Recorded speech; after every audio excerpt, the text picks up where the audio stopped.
Welcome to Buckeye Sport. I'm your host, Dan Armitage, and on this long weekend, we get to talk to the authors of a book documenting their oddball outdoor adventures. Bob Baldwin and Jay Ledbetter are longtime hunting and fishing companions who have racked up their fair share of misadventures while pursuing their favorite outdoor sports, which they have documented in a book called The Proper Care and Feeding of a Hunting Buddy. I'd like to welcome Bob and Jay to today's show. Hey, guys. Hey, good morning, Dan. How are you doing? Doing really well. Good to be here, Dan. Thanks for having us on. You betcha. You betcha. I hope you two enjoyed your Thanksgiving dinner, and we appreciate you joining us on this holiday weekend. Hey, Jay, how long have you guys been hunting buddies? Oh, my gosh. How long has it been? You know what? I don't know. I'm going to say probably better than 15, 20 years. Okay. Why? Why do you guys hunt together instead of with somebody else or with your wives or with whomever? How'd you guys find each other? Oh, my goodness me. Well, it all began with we had down here at Buffalo Mountain Ranch, we had a rogue Bison Bull that was we were pretty confident it was going to tear down all the fences and get out on the highway and then tear up trucks. And so I was desperate to get somebody to come hunt this thing. Sent some word out to some people, and Bob Baldwin called me on the telephone and said, hey, I can get a hunt done, and we can get it on television. So that's how it all began. Bob came down and actually was filming part of the hunt, and then as it was done with a bow and arrow, you see, and the Bison Bull was about 2,000 or better pounds of Bison Bull, and once that hunter stuck him with an arrow, well, then that Bison Bull started chasing Bob and the hunter around a small grove of trees, and Bob, he did pretty good. He outpaced the hunter pretty good. And that's good. And even after the bull fell, he continued circling that grove of trees about 2 more times. And you guys actually are joining us this morning from your camp in Texas. Is that correct? Yeah. In wonderful south of Abilene, Texas, Buffalo Mountain Ranch. Well, I appreciate you getting up nice and early to talk to us today. Where do you two do most of your hunting? Oh, good gosh. Well, we've hunted Canada. We've hunted where else? Colorado, Texas. Montana. Yeah, wherever. We generally hunt where people don't know us because once we've hunted there, they don't want us back. Yeah, I can understand that. Yeah. I can understand that. Yeah. Do you figure you guys have experienced kind of more funny events while doing so than your typical twosome? You know what? I don't know whether it's more than the average, but I'll tell you what. It certainly requires a fair amount of medical attention once we get done. So, to call us hunters is probably, it might be a little bit of an exaggeration. What we do is we walk in the woods with equipment, and then we fall down a lot. Okay, there you go. When did you start writing stuff down? A lot of us who enjoy the out of doors, we've all done stupid stuff. Most of us have done stupid stuff, and most of us have done stuff that's funny. It's all in the attitude. When did you start thinking, we got to start writing this stuff down? Well, I tell you what, we used to love coming back to camp and reading Pat McManus's books. Yes. Pat McManus was an outdoor writer, amazing literary man. We read his stuff and we would slap our legs and cry, and then we'd eat, and then we'd slap our legs and cry some more because of the bad food. But Pat McManus was our inspiration, and then when he passed on, we said, we can write funny stories, and so we started writing stories. Okay. Actually, I think the words were, Jay, you said, Bob, you do some of the things you do are as funny as what Pat McManus writes about. I think we should chronicle those. There you go. Actually, Bob does funnier things, actually, than what Pat was describing. And, of course, we lost Pat in April at age 84, and he penned the popular Last Laugh column, which ran on the back page of Outdoor Life for a generation. His work's been compared to that of Mark Twain, and how much did he influence this project? It sounds like quite a bit. Almost 100%, really. We just loved outdoor stories. And it was to the point where we couldn't read any more of his. We had to read something. So, in self-defense, we just wrote something. Who does the documenting? Who usually flips out the pen and starts writing stuff down? Well, if I tell you, then it'll break the magic. But here's the truth: is that Bob describes himself as the research assistant. I'm the guy behind the keyboard, but he generally does the pratfalls and things like that. Like, for instance, the botched half crossing of an electric fence was one of the things. Yes, yes. I'm sorry, I did that. That was me. At any rate, there's always something going on. Yes, that's worth writing down. Okay, all right. We are talking to the authors of a new book called "The Proper Care and Feeding of a Hunting Buddy," Bob Baldwin and Jay Ledbetter. Were you guys outdoor writers or writers? I know you mentioned the TV, the opportunity that Jay had or that you guys had to get the bison hunt on TV. You guys were in the field prior to penning this book. Actually, we were not. I run a website called bowhuntinginfo.com, in which I was kind of keeping track of some of the stuff that I'd done over the years. But neither one of us were really professional writers. Jay's a lawyer, and I was actually... Bob, no sense to calling names now. Sorry, I didn't mean to do that. You know, it's a family show and all. Sorry about that. Yes, but yeah, so it was... we just did it because we enjoyed it and had a great time doing it. Okay. We're going to learn a little bit more how you guys put it together. We're going to go into a break here and then come back and learn a little bit about the process of publishing your own book of misadventures in the outdoors when Buckeye Sportsman continues. Welcome back to Buckeye Sportsman, presented by Cabela's on radio stations including WLOH in Logan, Lancaster, and Columbus, WNDH in Napoleon, Mount Vernon's WMVO in Marysville's WQTT.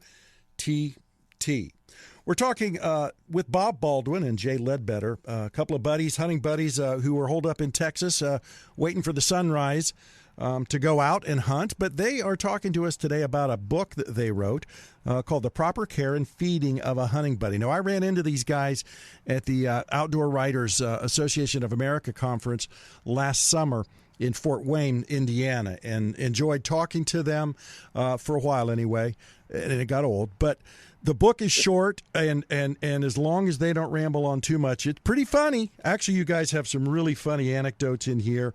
It's a really fun read, and it certainly does follow the style of Pat McManus. How did you find it's one thing to okay, we've got 20 stories here written down. How do you find a publisher? How do you find somebody that's willing to put it in book form? Yeah, we really struggled with that. We took and spent time trying to figure out exactly the way to go. We explored self-publishing. We explored going to actual publishers. I joined the Outdoor Writers Association of America about 3 or 4 years ago in order to get some information about that. And it was a big challenge. And ultimately what we ended up with, going to a mainline publisher takes 2 to 3 years to get a book published. Doing self-publishing, you're required to do everything yourself, and you don't have any idea of how best to do it. We ended up going with what's known as an independent publisher. They do the work for you, but you put basically you put money up front. You are the one that takes the risk of getting the publishing done and paid for, and the publisher is then helpful in terms of copywriting and proofreading and all that stuff. But it's a little costly starting off that way. But we went with Richter Publishing, and we're very, very pleased with what she's done for us. Okay.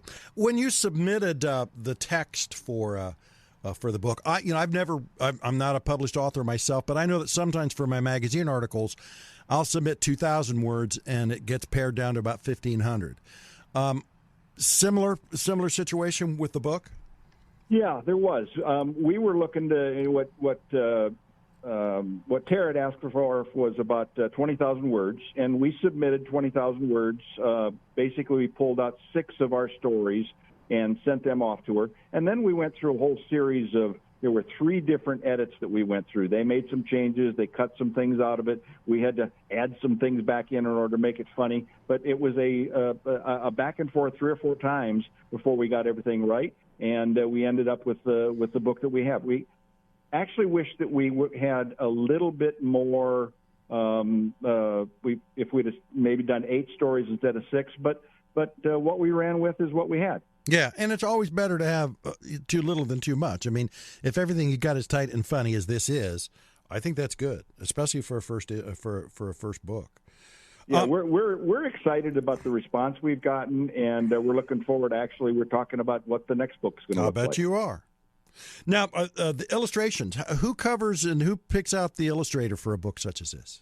Boy, that was maybe one of the biggest challenges we had, because neither one of us are artists, that's for sure.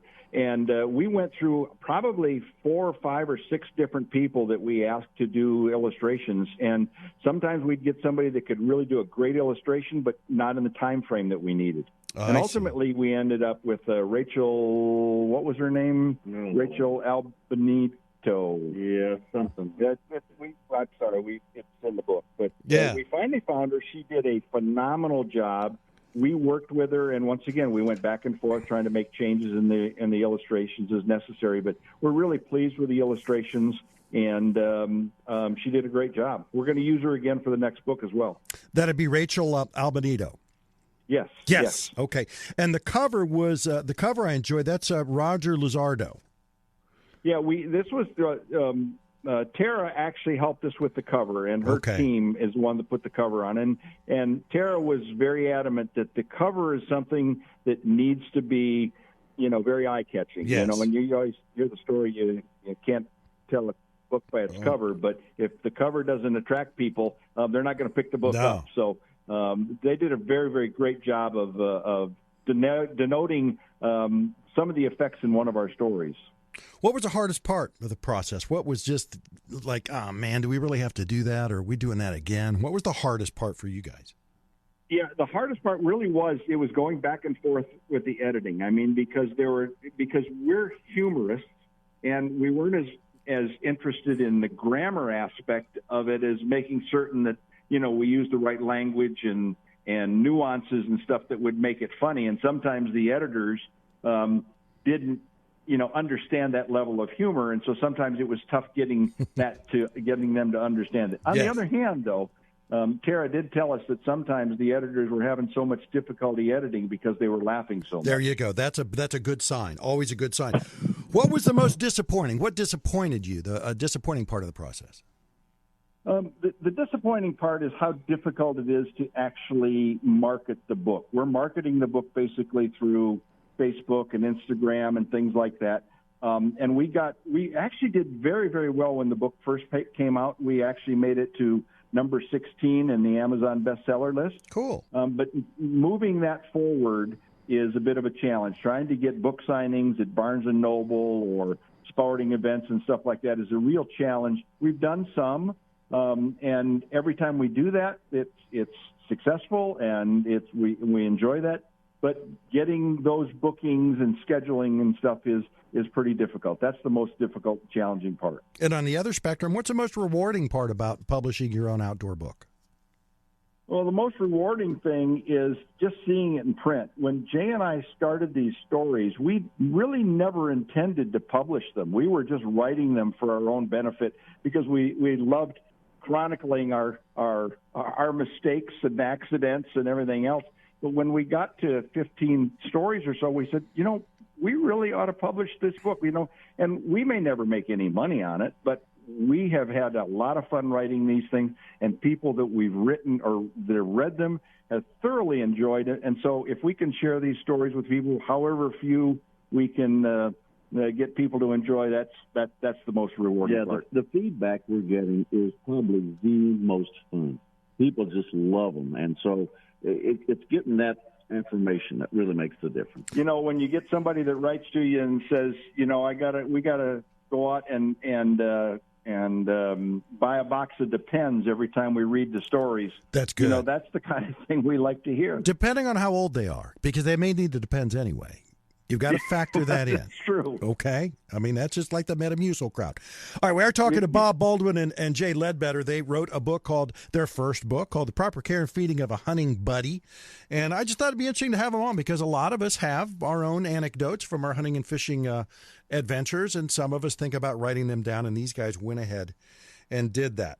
What would you do different, you guys, or what will you do different on your next book? I think we're going to go right down the same path that we did before. We'll probably get started earlier in getting illustrations done. That was probably the most difficult thing. And we will expand the size of the book. So we went with 6 stories last time. We're probably going to go more like 8 or 10 stories in our next book because the book just needs to be a little bit bigger than it is.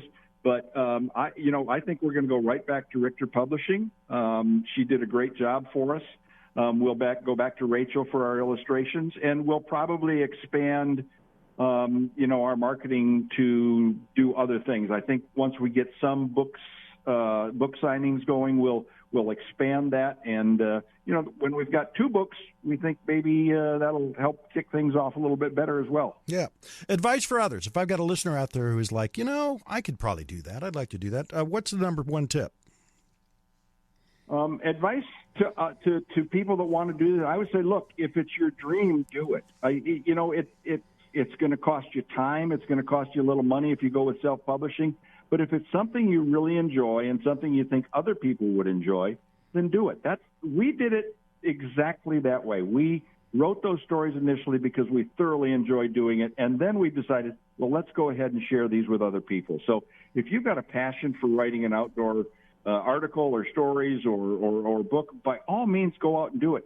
And you know what? If it doesn't make you a fortune, so what? You've had a lot of fun. You've had a lot of enjoyment doing it, and it's something you can always look back on and be proud of.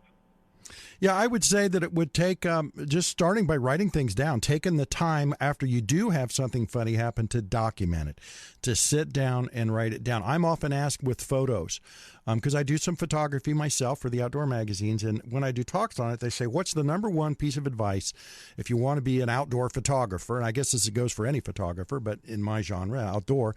And my advice is to have your camera along. I mean, to take a camera, have the ability there to take that picture or write it down. And in your case, it would be have a pen and pencil or a pen and paper there, and just take a few minutes while it's fresh and write it down so that you've got it. Because we always do that, Dan. I do pictures as well. I'm down here at this camp today, and I've got 371 pictures I've taken so far this week. There you go. There you go. But we do the same thing with our notes. We're always writing notes to each other and about things that have happened to us that we think might make the start of a new story. All right. Real quick question. Who decided who got first billing on the cover? Because it's Bob Baldwin and Jay Ledbetter. Why? Who decided that Bob got first billing? Well, we did rock, paper, scissors, hunting knife.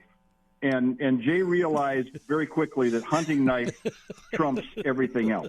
All right. And if you've been listening, that's the type of humor you're going to find in this book. Where can listeners buy The Proper Care and Handling of a Hunting Buddy?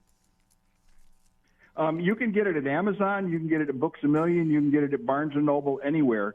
What you'll find is you're probably not going to find it in store. You'll need to order it. So you can order it at Amazon or Barnes & Noble or Books A Million.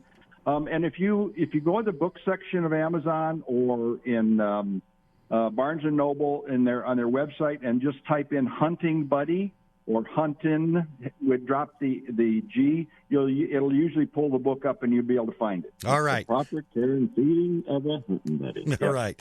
Well, you guys find me when you get that next volume out there. Meanwhile, we really appreciate you taking time to talk to us today, and good luck hunting for the rest of your long Thanksgiving weekend, and we appreciate your time today.